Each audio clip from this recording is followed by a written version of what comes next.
மாண்பு முதலமைச்சர் அவர்கள் உங்களுடன் ஸ்டாலின் திட்டத்தை தொடங்கி வைத்திருக்கின்றார்கள்.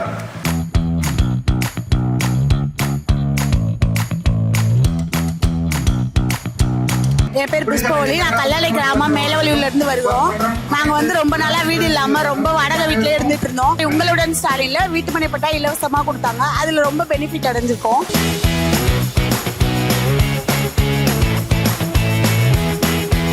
எங்களுக்கு வீடே இல்லை, அதான் பட்டா வாங்கியிருக்கான். நேரத்தில் பட்டா கொடுத்த மாண்பு முதலமைச்சர் அவர்களுக்கும் ஐயா செந்தில் பாலாஜி அவர்களுக்கும் எங்கள் ஊர் சார்பாகவும் எங்கள் சார்பாகவும் நன்றி தெரிவித்துக் கொள்கிறோம்.